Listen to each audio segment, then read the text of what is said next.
Hello, Deus Ex Machina here, the man who will turn a hopeless situation into a happy ending. All of you are rotten, pitiful fools. The entire planet is a rotten mess. I am the one who will turn the hopeless mess into a happy ending. All of this stuff is not necessarily for my own elevation, just to turn a hopeless and impure situation with a bunch of people with rotten brains who all are jealous of each other and want each other to go nowhere and plot against each other into something that could be actually a happy ending, something that is worthwhile. The game of chess is a very interesting game. It's two brains, and the rules of the game are constrained. The pieces are constrained to move in certain ways. And so one brain can predict what the other brain is going to do. And ultimately, with its predictions, go ahead and checkmate the other brain. And ultimately, by predicting what the other brain is going to do, and then accounting for that, and then trapping the other brain. All right? The analogy of chess extends to the human condition in everything else. In the game of business, in the game of this, that, and the other, even in the form of athletics. You must trap the opponent in a complex and strategic way, predict what they will do. If you have a soccer ball and you're dribbling and you're Lionel Messi and you feint, you do a body feint in one direction but then explode away in another direction, you have bamboozled the defender. You know the defender is predicting that you're going to do something, and then takes a certain stance, and then you explode in the other direction. The defender is off balance, getting people to make wrong predictions, being unpredictable. Unpredictability is often the way to win the game. If you are unpredictable. If you are unpredictable, then you are strong. If you are predictable, then the other consciousnesses will exploit you. All right. Very clever people, including Lionel Messi, are unpredictable. Anyway.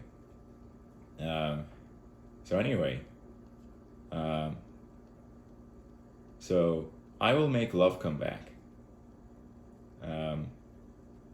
Evolution and natural selection have continued for a while. And the strong will reproduce, and the weak may not reproduce. Now, my theological position is not one that believes in anything benevolent, okay? I believe that there is a God, but I do not believe that that intelligence is in any way benevolent. It is not benevolent. Why? The intelligence that created our reality created the conservation laws, energy, charge, and angular momentum. Those conservation laws are held at various scales of the creation. The Earth spinning towards the east is conservation of angular momentum. A figure skater increasing speed of spin by moving her mass towards the center of rotation is conservation of angular momentum. A stripper spinning around a pole that spins slower when her mass is distributed far away from the pole and faster when it's nearer to the pole is conservation of angular momentum. A quadcopter spinning on a fixed point is conservation of angular momentum. For propellers, diagonally opposite propellers are going in the same direction. One pair of diagonally opposite propellers is going clockwise, the other one's counterclockwise. And so if you increase the clockwise rate of rotation of the diagonally opposite propellers and decrease the counterclockwise ones, such that the height of hovering is not altered, right? You're adding a clockwise torque to a system that initially had zero angular momentum. To keep that zero, the entire quadcopter must rotate counterclockwise. And so in my short, the machine conserves angular momentum quadcopter, you can see my quadcopter rotate clockwise and counterclockwise while staying on the fixed point That's because the entire fabric of our reality is conserving angular momentum. Okay? Now, anyway, so, anyway, so, all right, now,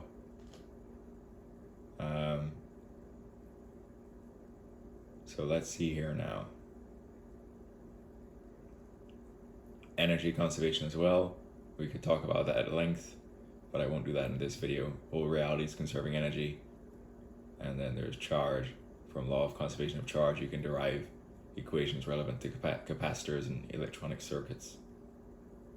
And then energy conservation is throughout the whole creation, this, that, and the other. In my video about this being a simulation, I think I detailed the energy conservation law with a whole lot of examples as to how that is working.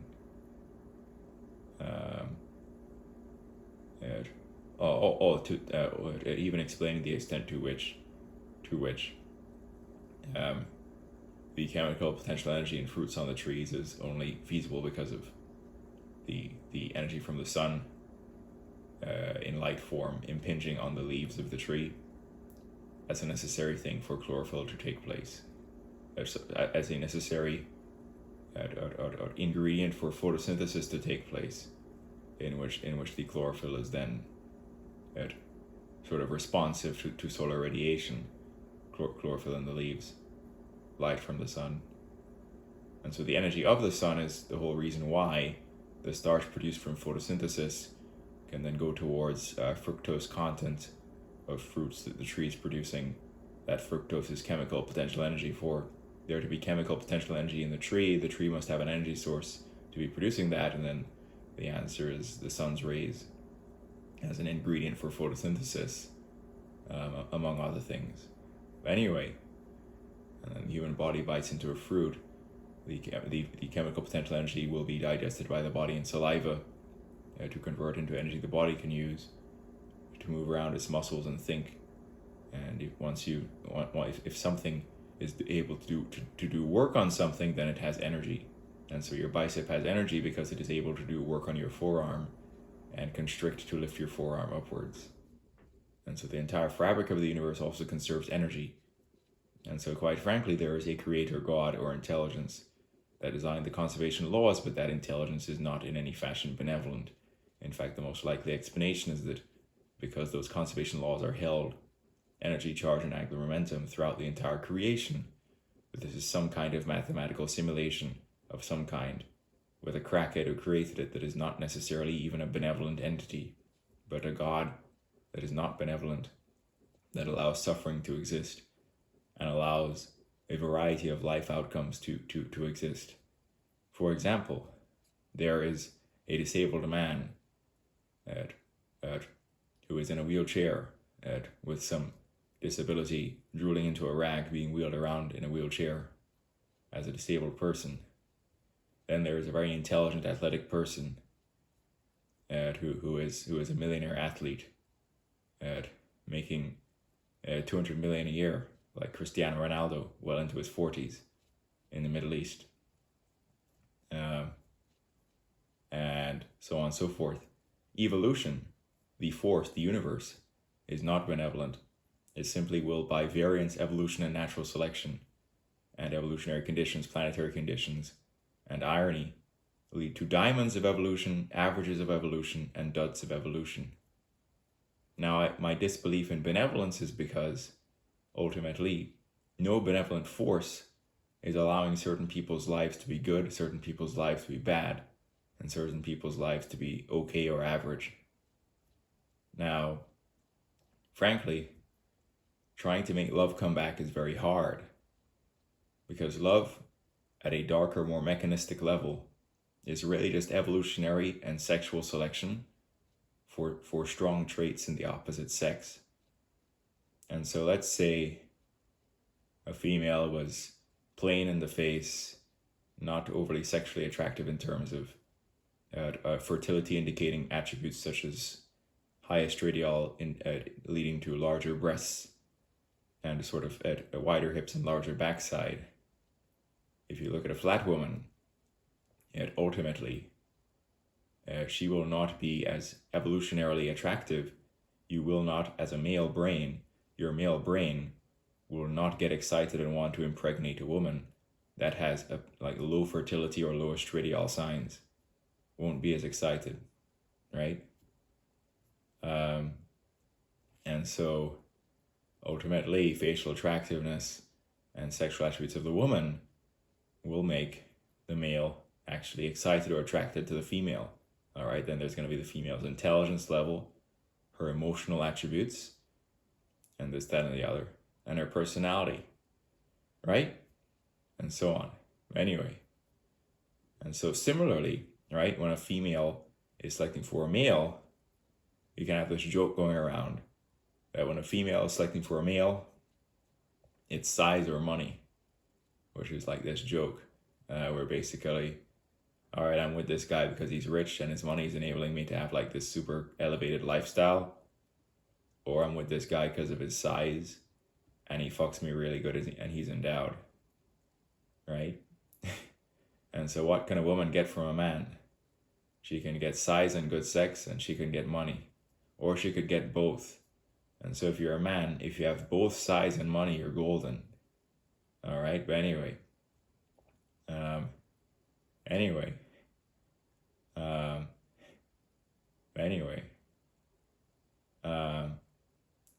and so anyway,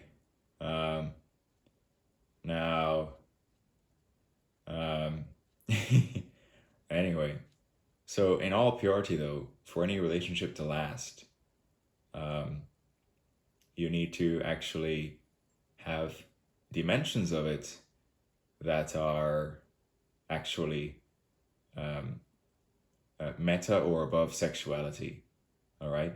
Because if any relationship is simply based on sexual attraction and lust, it will not be profound and will not last very long, right? And so basically, you have the following. So let's see now.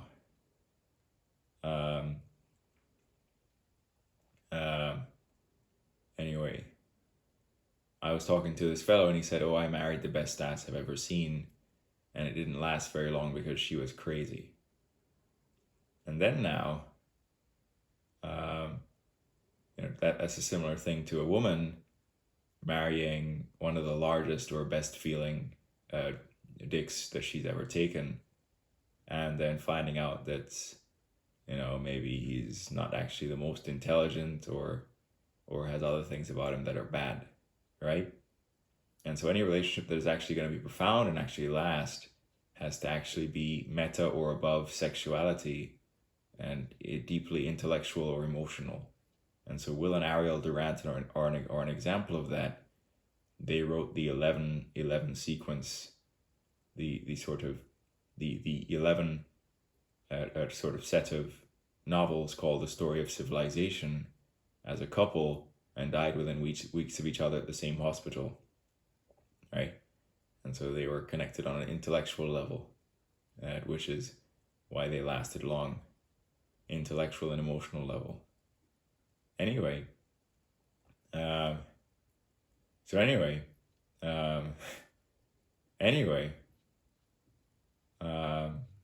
so yeah.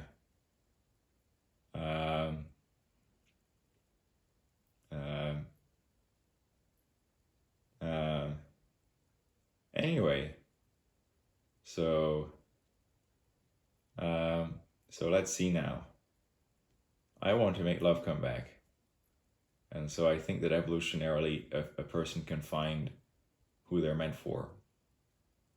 And so then let's say you have two sort of zeros, right?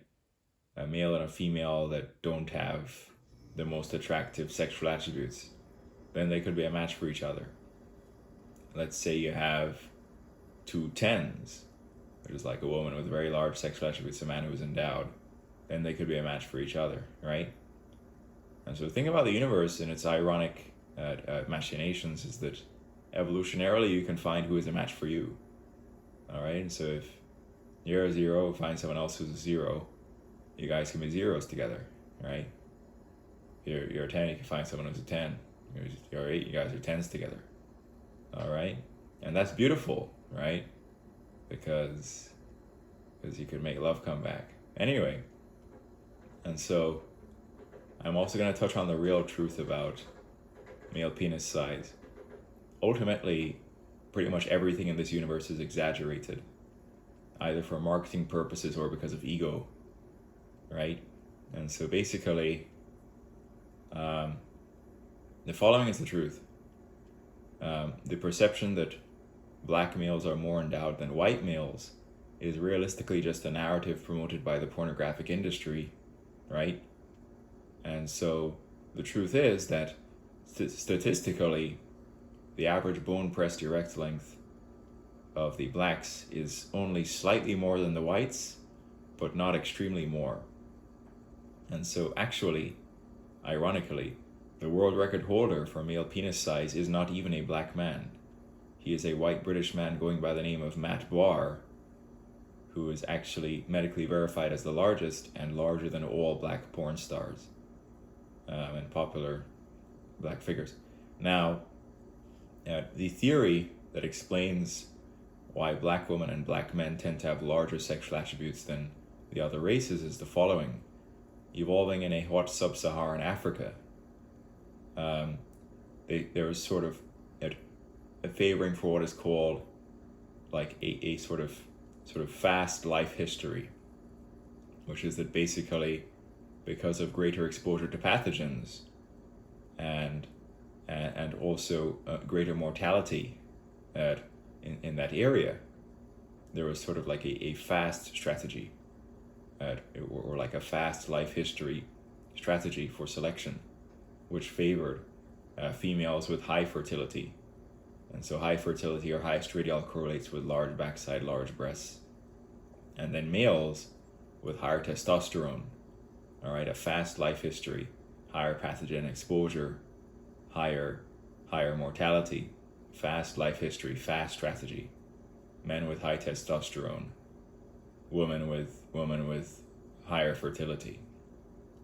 And so basically, right, you get that following thing.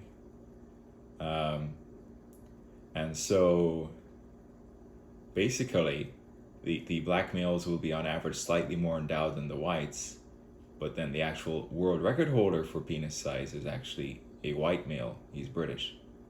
He's called Matt Barr. Anyway, and then the black woman will tend to have larger backsides and larger breasts than the other races, right? And so the other people who evolved in other areas, more temperate areas, had like a slower life history, a slower strategy that wasn't really as selective for ultimately at high fertility and high testosterone, because it was a slower life history. Anyway, and so on and so forth. Slower strategy. Anyway, and so over time, with all that selection and evolution and mutation, you get emergent conditions. Now, melanin itself is a mutation that is correspondent with increased levels of solar radiation in more equatorial regions of the planet Earth, namely Africa and India. Indian men have melanin, African men have melanin, right? But the Indian men as a race are typically not as endowed as the African men, right? And so melanin itself, the Indian men have it and the African men have it, but on average the Indians are less endowed than the African men, okay? And so it's not the melanin itself causing the size. That mutation of melanin does not itself cause size.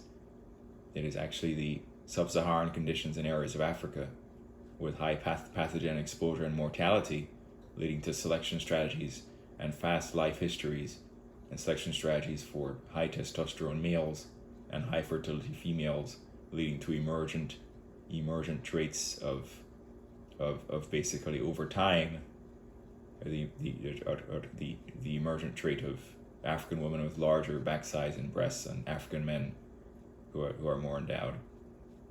The Indian men are not as endowed as the Africans on average. They both have melanin. Anyway, so on and so forth.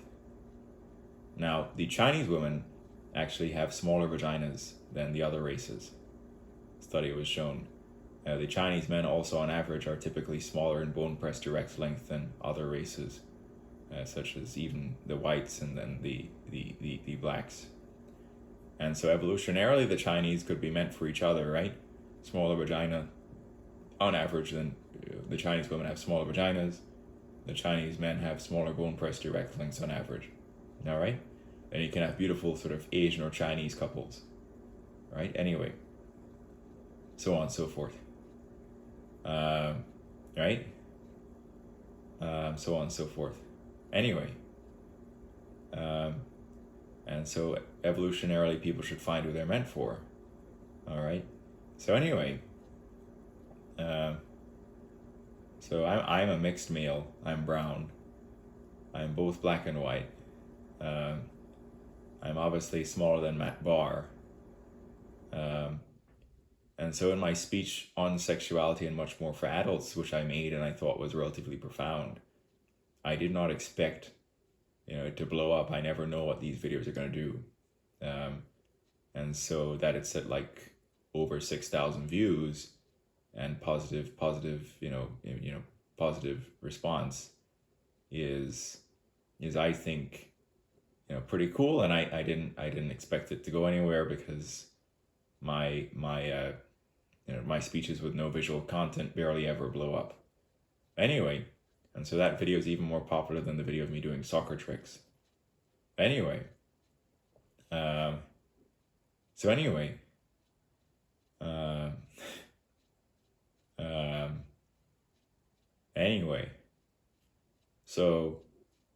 in that speech on sexuality, I watched it after it blew up, and I made sure to correct any slightly false information or numbers provided in the speech in the description. And so I'm going to use this as an opportunity now to get even more clarity, or provide even more clarity on the truth there. And so myself, as a mixed brown male, and in the grower archetype of human, not the shower archetype. A shower archetype, his flaccid size will be largely representative of his erect. The grower type will grow significantly from flaccid to maximally erect. And so basically, as a grower type, right, contingent on the temperature and homeostasis, and other conditions in my body and hydration level, my flaccid or unaroused hanging size is going to be somewhere between 5 and 5.5 inches. All right. Now there are two metrics for male penis size. There's the non-bone pressed erect length and the bone pressed erect length. And so the non-bone pressed erect length, you do not push to the bone, including the length added by compression of the fat pad. And so the main metric for male penis size is BPEL, or bone pressed erect length, right? And so basically, for example, if you ask for, what are the bone pressed erect length estimates of a bunch of porn stars, that's the main metric, all right? And so non-bone pressed versus bone pressed, the fat pad, depending on body structure, compression of it adds about half of an inch, right? And so basically, for myself, not bone pressed, at peak size, I'll be approximately 8 inches, or potentially at times slightly over 8 inches.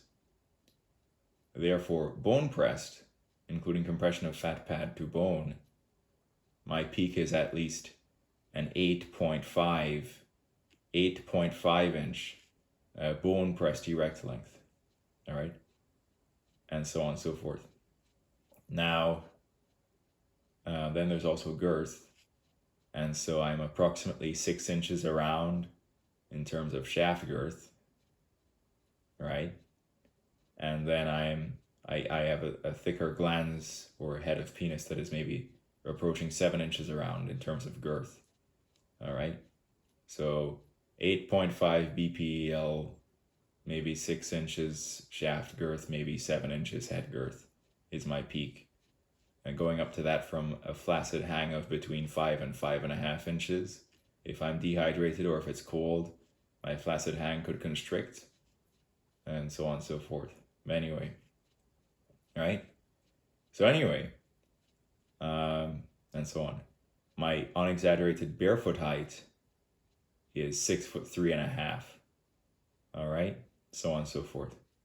These are all completely unexaggerated figures.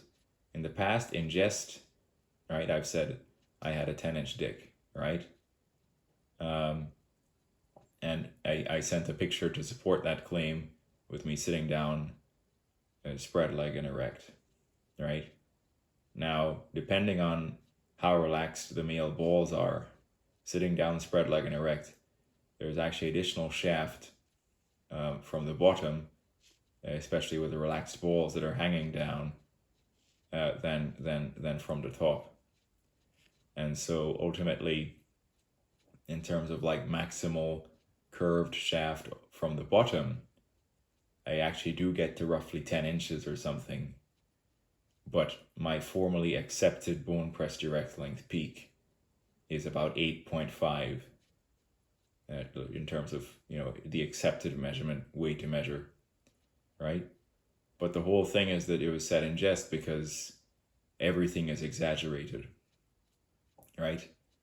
And so a good way to ascertain the truth is the following. Basically, you can ask the Grok large language model or artificial intelligence assistant. It's running on the Colossus supercomputer to read the internet and determine the truth. And so on Reddit, there is the sort of measured porn stars, this, that, and the other threads, where it's a bunch of consciousnesses going ahead and analyzing the actual at peak size of porn stars based on frames of their scenes. And so Anton Hardin is actually about 5'7", and his estimated peak bone press is realistically about 8.5. But he's 5'7", relatively skinny, and has short legs.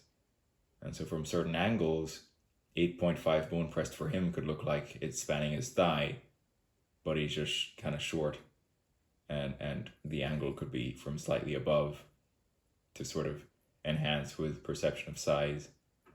Anyway, and so on and so forth. Now the industry exaggerates Anton's 8.5 bone press to typically 11 inches. And so you'll see Anton Hardin 11 inches, right?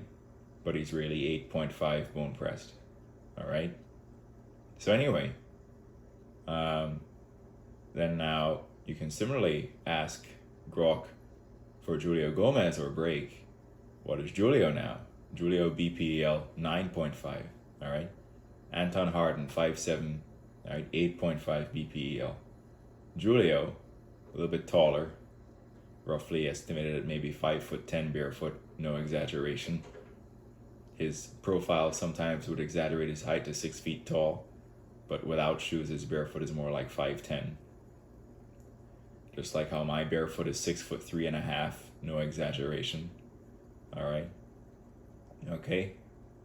And so basically, Julio now, 5'10", 9.5 BPEL. But people have inspected Julio's dick and seen at the point where it attaches to his body, there is an odd sort of deformation.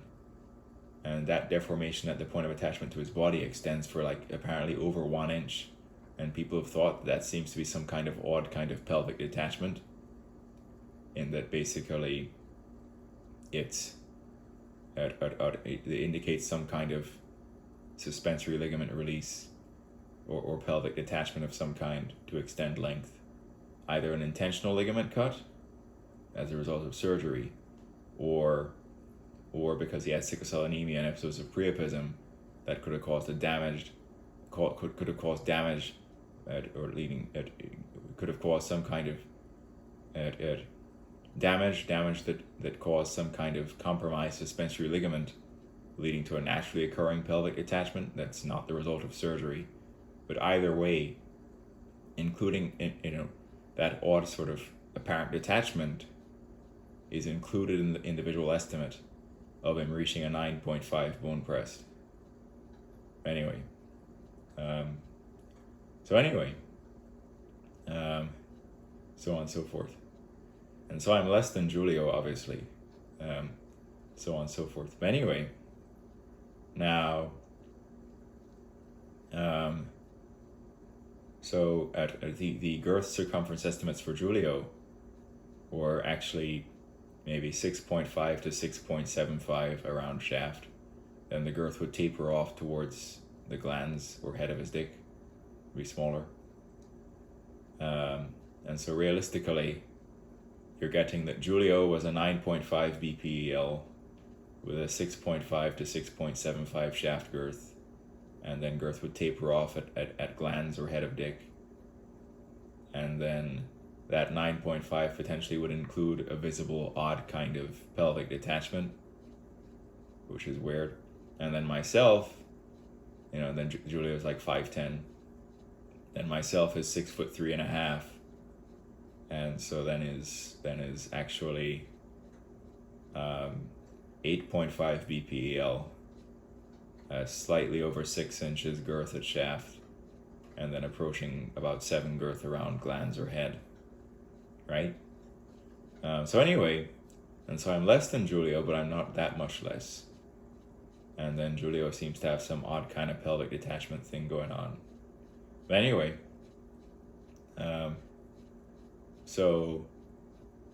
over time with sexual experiences, I sort of got less naive in terms of how evil the world is.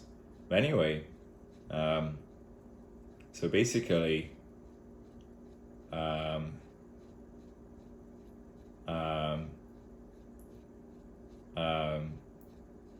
the following things need to be actually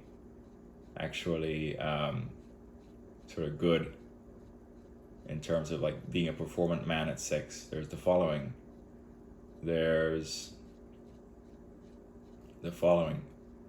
To maintain your peak size without reduction during practical sex, you must have strong legs and core, such that exerting yourself in practical sex doesn't lead to fatigue and reduction from your peak erect size.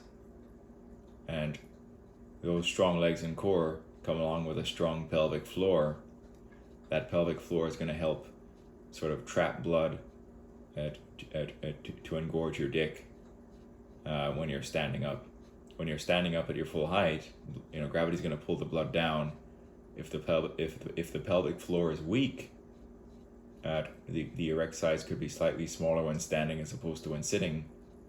And so strong legs and core improve the strength of the pelvic floor. Your body's going to trap blood better when standing, and you'll be at your peak size when you're standing as well as when you're sitting, and so on. Anyway, and then further, your arousal level needs to be high, and then you need to be hydrated. You can't be like too tired or sleepy, and so on and so forth. So, I sort of did a lot of technical nerd stuff, work on my computer, probably not doing sufficient frequency of cardiovascular exercise or exercise in general. Like sometimes I'd play pickup soccer, this, that, and the other. Sometimes I do calisthenics. But realistically, my leg strength and my core strength and cardiovascular health were not sort of extremely strong. So the first time I had intercourse, my arousal level would fluctuate. The exertion at times I was less than my peak. I didn't know what I was doing. I was extremely naive, right? And so on. by the time now it was the second time I had sex, upon completion, I said to the woman, "How many times did you reach orgasm?" And she said the following: "I don't know, like 4 times, and my legs were shaking. 2 down there and 2 up there." And by that she meant twice on the floor, twice on the couch. And so an orgasm count of 4 is quite good for a single session of sex, and so on. But anyway, now, and so on. But anyway,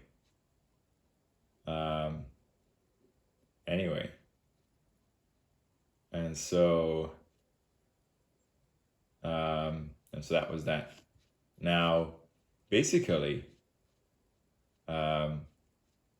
given my sort of discovery of all this stuff, and there was this other time now where I think in doggy style I'm at my full size, and then she starts saying, "Oh my God." And then, however, the other aspect to being good at sex is maintaining your peak size without being like overly sensitive and having that overly sensitive nature sort of lead to premature ejaculation. And so as a man becomes more sexually experienced, he can pace himself and last longer without premature ejaculation given sensitivity control.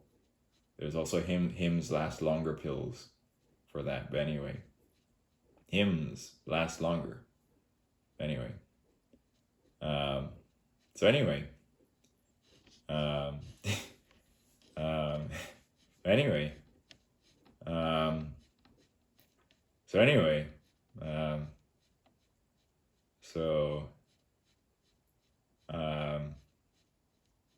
Anyway, and so then it is around this time as well that she started bleeding, and I asked her, "Is this blood because you're on your period?" And she said, "No, she's not on her period." And then I said, "Well, you're obviously not losing your virginity because we've had sex before." And so she said that with her, maybe with men that are larger or more endowed, this type of bleeding is common for her or something that happens. And so basically, I am, in that category of larger men. But anyway, and so I pull out, there's blood on the head of my dick. And then, at one point I reach peak size and I see her clench her ass and pull away from me and scream and look at me with really wide eyes and so on. And then I pull out of her and a blob of blood comes out of her vagina. And so she said that her vagina gets tighter as it gets deeper. And so basically that was why there was that blood thing. Anyway, and so interestingly, the female vagina in studies have shown that for Western Caucasian women, when unaroused, it's going to be maybe 4 inches deep.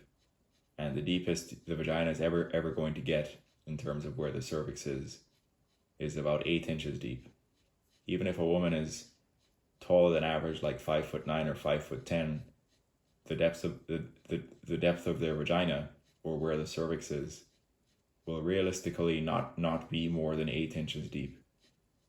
And so roughly maximally a female vagina will expand to be 8 inches deep when aroused. But even if they're taller than average, they won't be more than 8 inches deep as to where the cervix is. And so that bleeding is potentially because my peak is like an 8.5 bone press. And so the majority of the actual bone pressed is insertable because at maximal insertion, there is compression of the male fat pad. And so basically,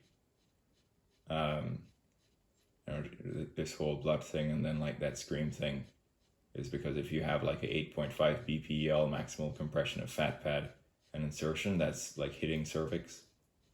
But anyway, she was 5'9" or 5'10", taller, larger woman, very large backside. And so that happened. Anyway, Now, so basically, um, um, uh, you get the following, which is that basically, um,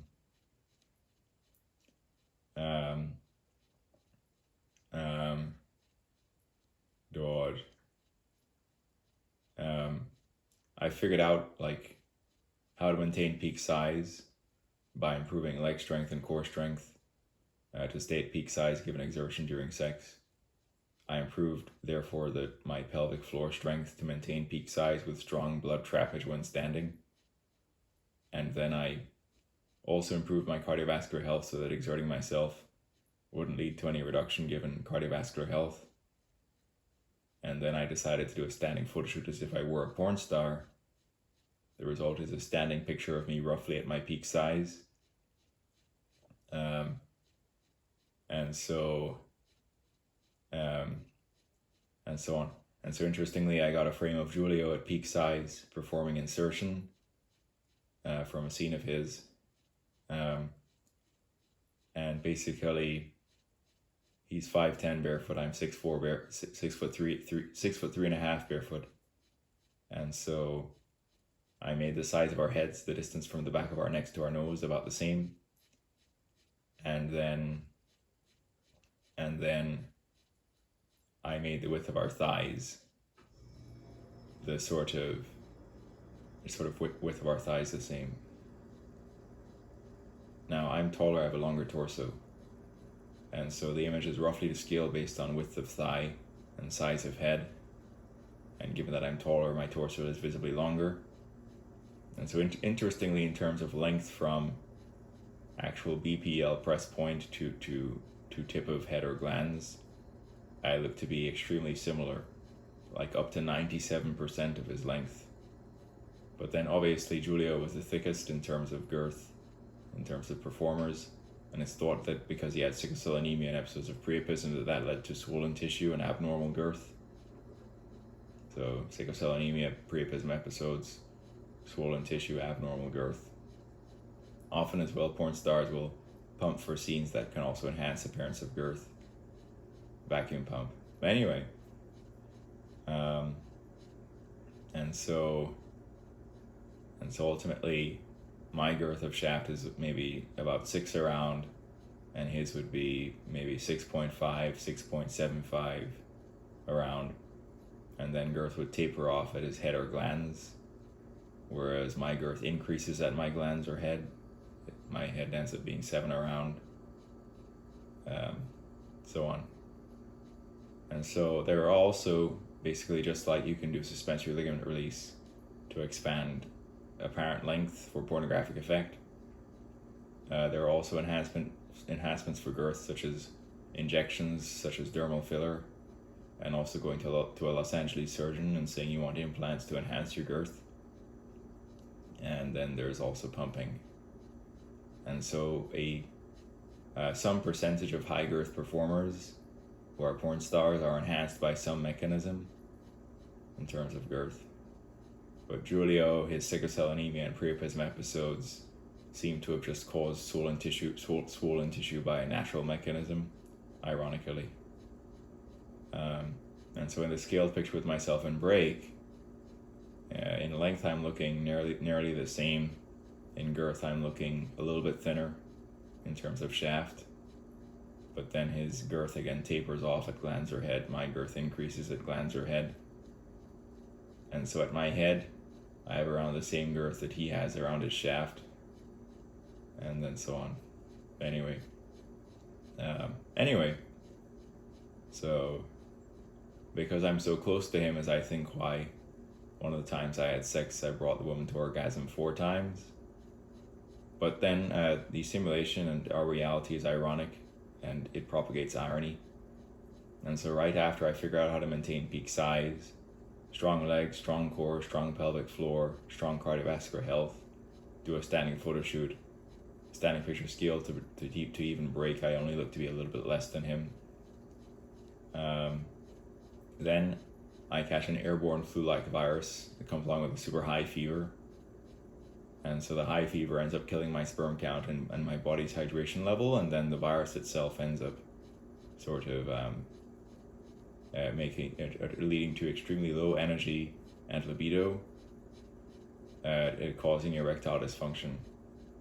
And so when a human catches some high fever and virus, they will have erectile dysfunction due to dehydration due to fever, killed sperm count due to fever, and then low energy, low libido in general. And so I go from a 5 to 5.5 flaccid. My flaccid is like a 5.5 to about an 8.5, about roughly an 8.5 BPEL at least. Again, BPEL is bone pressed erect length, so I'm at least at 8.5 there. And so, then if I'm like really sick, both my length and girth could be impacted by the illness, then I'm just like a weak dead battery. So,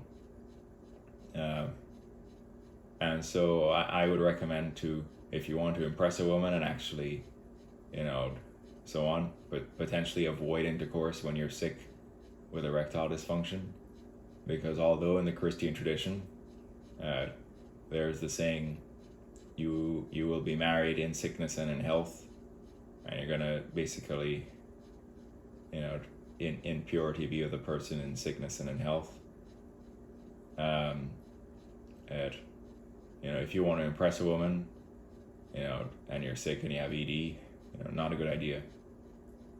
Because people aren't pure anymore, and so the kind of purity to like, deal with a person when sick with ED is not really there all the time. And so I was on a tight schedule. A female was on a tight schedule based on the window of opportunity in which we could see each other. I happened to be sick in that window of opportunity, and then it was underwhelming intercourse. Anyway.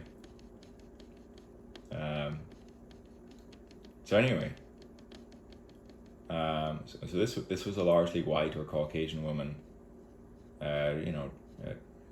facially attractive, kind of flat chested, not the largest in terms of breasts, but a quite large protruding backside. And then I am, again, an 8.5 BPL peak, maybe slightly around 6 girth at shaft, maybe 7 girth at glans or head, right? And so we are kind of in a similar league in terms of size of sexual attributes. There's women with larger breasts than her, right? And then there's men with perhaps slightly more shaft girth or slightly more length than myself, right? And so Julio O'Brake is an example of a male who is slightly more than me. Hollywood Cash, although black and working on Blackter.com as a porn star, is actually less than me. He's extremely thin, and so his girth is estimated at maybe just over 5 inches around, whereas myself is 6 inches around.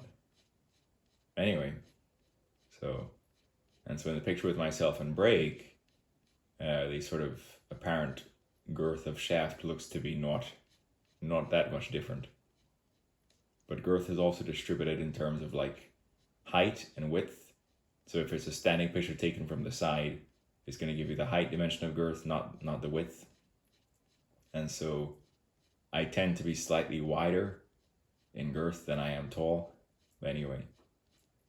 And so interestingly, in my own analysis, in terms of width, I can like about equal Julio's girth in terms of width, but then Julio has a bit more height in terms of his height, his girth in the height dimension. So hence me about 6 around, him about at a 6.5, 6.75 around. Anyway, then Hollywood is less than me, and so on. And then Matt Barr is the white British guy who's larger than all black male porn stars. Anyway, And so, just like how there's men who could have slightly more shaft girth than me, and then maybe slightly more length or slightly larger BPL peak. There's women who could have like a larger breast than this woman, and also sort of larger backside than this woman. And so I was sort of on Tinder, clowning around, and I matched with this African American woman. And so basically, a picture of her, I thought that this Caucasian woman's backside was big.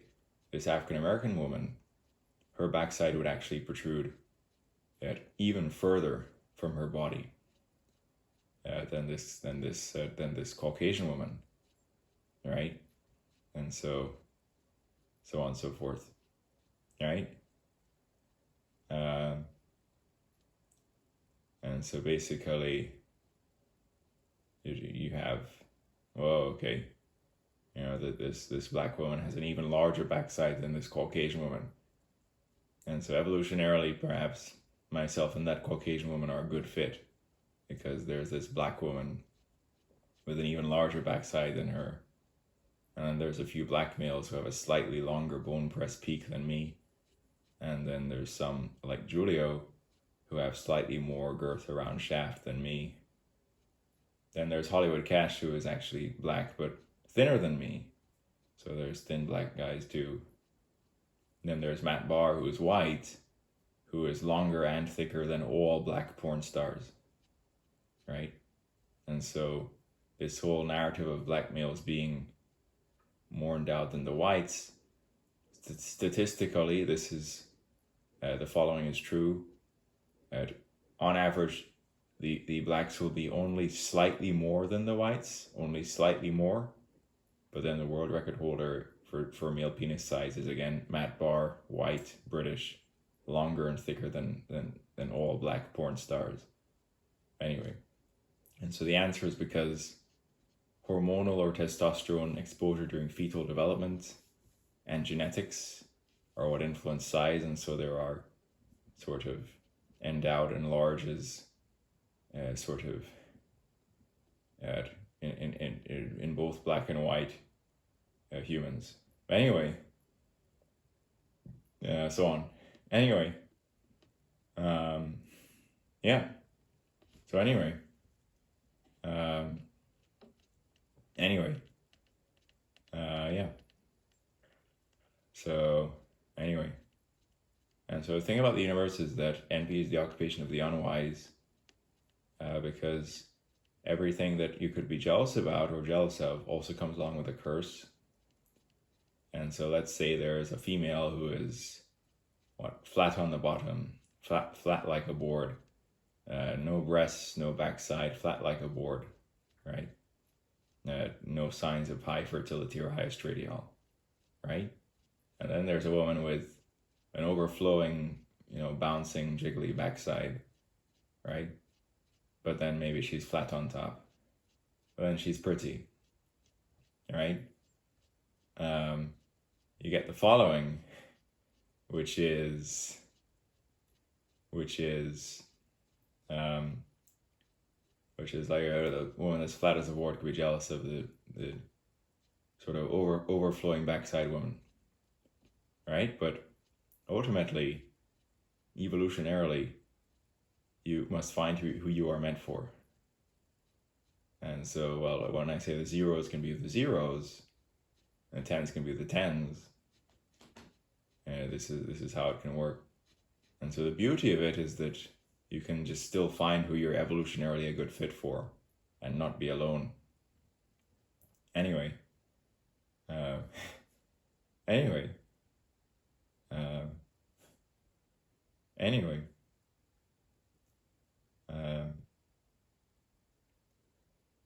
anyway,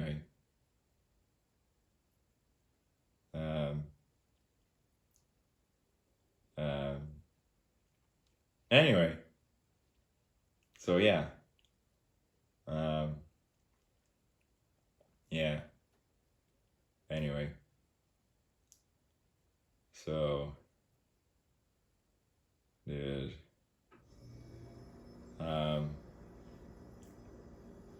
yeah. Anyway, so I have a lot to learn. Um, I want to make love come back. I think a person can find evolutionarily who is a good fit for them, and then, ultimately all these people that that um, all these people that um, it's like, oh, I am never getting married. I never want to have children. And so basically, the divorce rate ends up being like 50%, right? And so basically, um, um, um, this is because of fluctuations in financial situation, infidelity, and then further addictions like alcohol and so on. And so, um, um, um,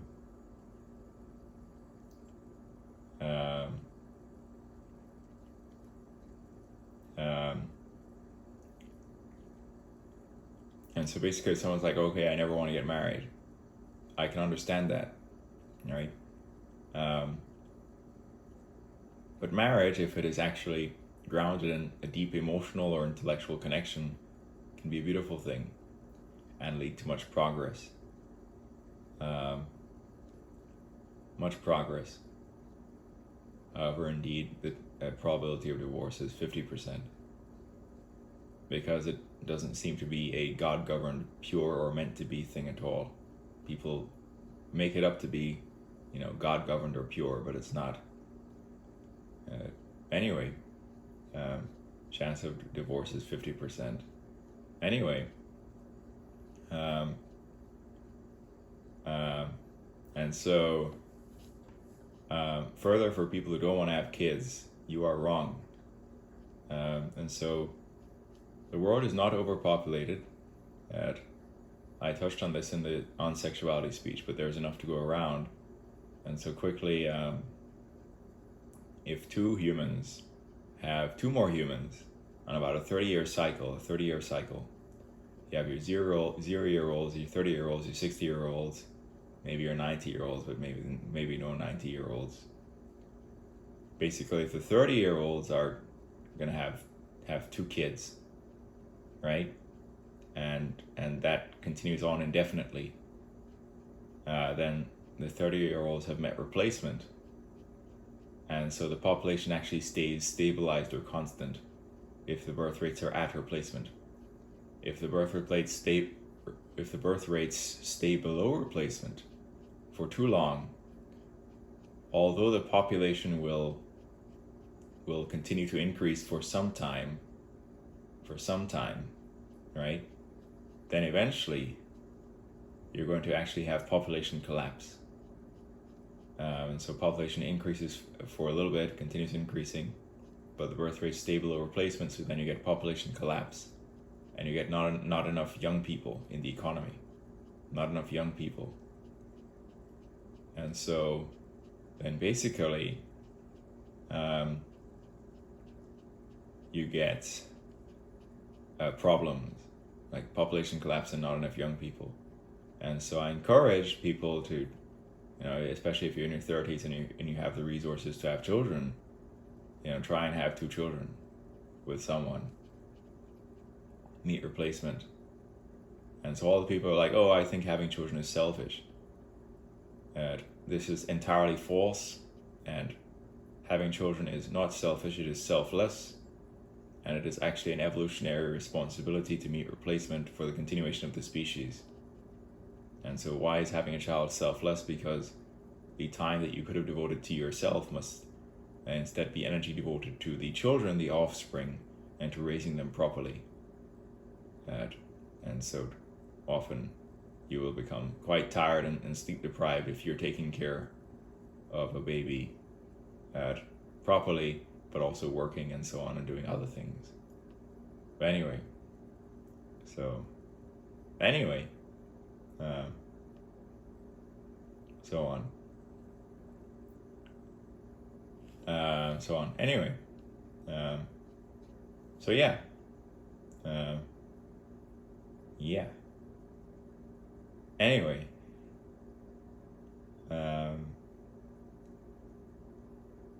yeah. So anyway, yeah. Yeah. And so yeah, there's no reason to be jealous of anyone. Fate loves irony, and so everything that someone could be jealous of also comes along with a dark curse aspect to it. Some people are blind to the nature of that aspect of the universe, which is that basically anything that could be thought of as a blessing also comes along with, in a dark way, a way in which that very thing is also some kind of curse, and so on. But anyway, for example, Matt Barr, the story is that he was so endowed that he was in the shower and that his dick size obstructed the view of his feet, caused him to slip in the shower and fall and have 2 shoulder fractures. So he's walking around in a sling with shoulder fractures because of whatever. And frankly, extreme size like Matt Barr's is unnecessary, and for many women could be too big. And so female vagina size is going to vary, male dick size is going to vary. And so ultimately humans should find like male who is not too big, not too small, but about just good fit for them, so on. But anyway, so, but frankly then, by irony, there are the 3-inch when erect micropenises, in which for pretty much all vaginas it would be like pretty much too small, because vaginas may be 4 inches deep unaroused, 8 inches deep aroused. But anyway, but they could still pleasure the clitoris, which is very shallow inside the vagina. But then if evolution has not given you size, then maybe size and sex isn't your thing. Then you could make intellectualism your thing. And so Nikola Tesla didn't, to my knowledge, was not the most sexually active person, but he has over 300 patents in electronics that shaped the entire structure of civilization as it is today, and spent much time alone with his electronics and in a very creative and elevated thought space that was completely decoupled from sexual thoughts, and intellectual. And so then he was really so on and so. And then, okay, maybe then sex is not your thing. Being an intellectual is your thing. Stephen Hawking was a physicist. Many physicists could be jealous of how popular Hawking was, but that popularity came along, of course, with his curse, which is that the universe, by irony, made him disabled and paralyzed. And so as a physicist, he could think forever. And physicists are ultimately, they are thinkers. And so what more ironic than you are paralyzed and now you are cursed to think forever sitting down, because the physicists don't really, the theoretical physicists at least, they do not do any practical engineering, they are just thinkers. And so Stephen Hawking is ironically the most representative of that. When people think physicists, they think Hawking or Einstein. Sitting down, he's a thinker man. He's a thinker, he's paralyzed. All right. Anyway, thinkers and abstractions still figured out the Hawking radiation. Anyway, the Hawking radiation from the black holes. Anyway, and so black holes actually do radiate. Anyway, so anyway.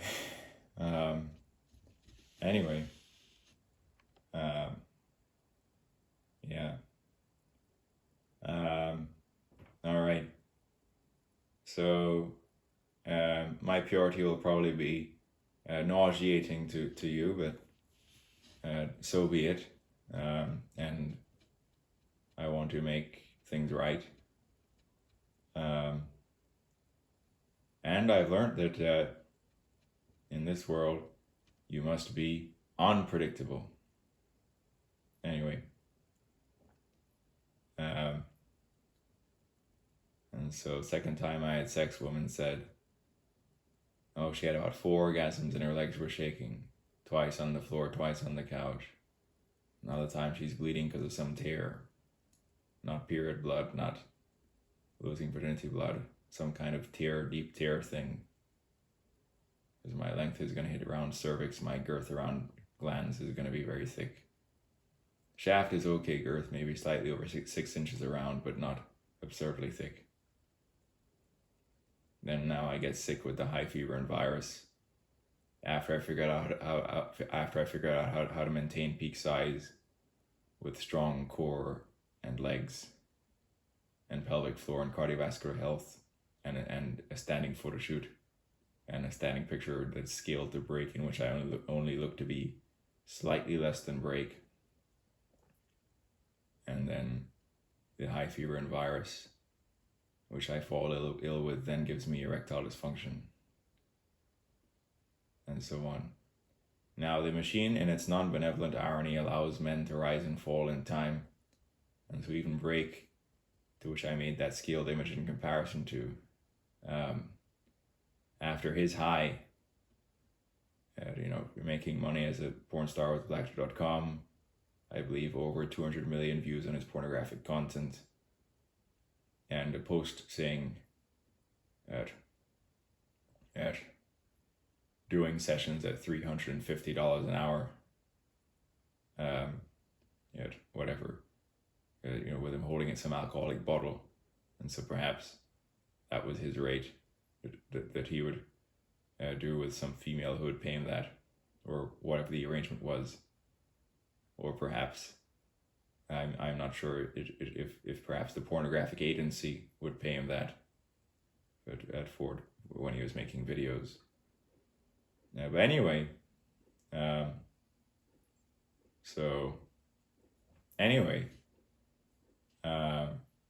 so on and so forth. And so being a sexual worker is a highly lucrative thing because it gives the brain so much dopamine. It is one of the most highly sought after experiences in life. Enjoyable sex that is actually good and feels very good. Much better than a piece of chocolate cake. And so Brake, who is very good at giving a woman sex, would be paid by Blackster.com or do sessions at maybe $350 an hour. And that's right, $350 an hour, if that was what he was saying. Anyway, and then now there's the following, which is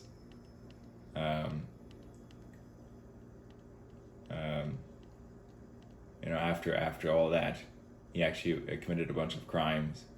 And so the final crime was he followed a woman into an elevator and started sort of choking and assaulting her and groping her, and that led to sort of at him getting incarcerated. He got a 15-year to life sentence or something to that effect.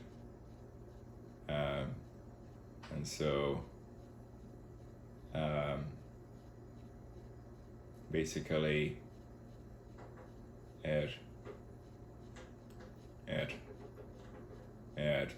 after Brake's high, then his hubris and then that crime, an assault and choking crime, led to this 15-year to life jail sentence. He's incarcerated anyway. So yeah, anyway, and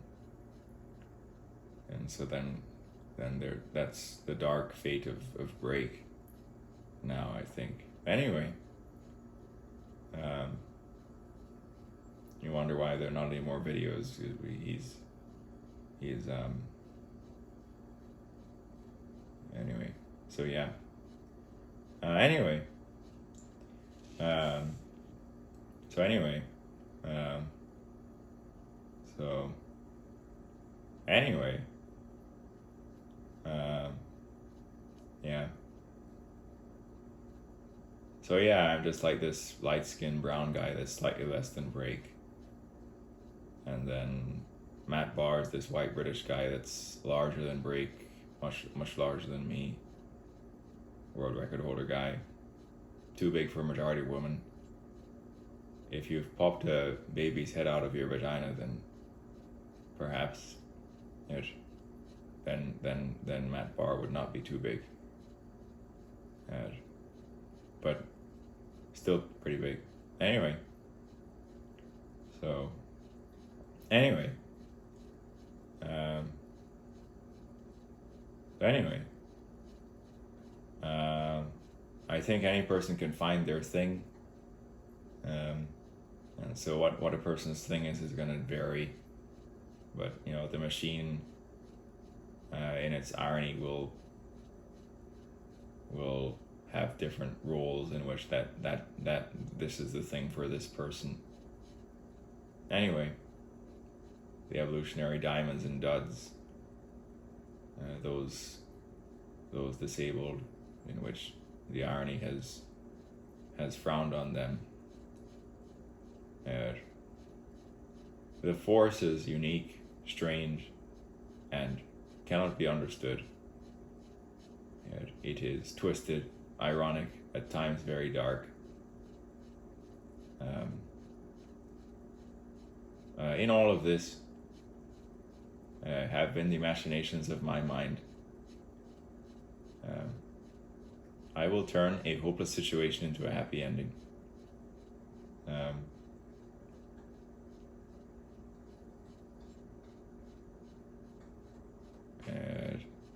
With that said, envy is the occupation of the unwise, and fate loves irony. Deus ex machina. Out.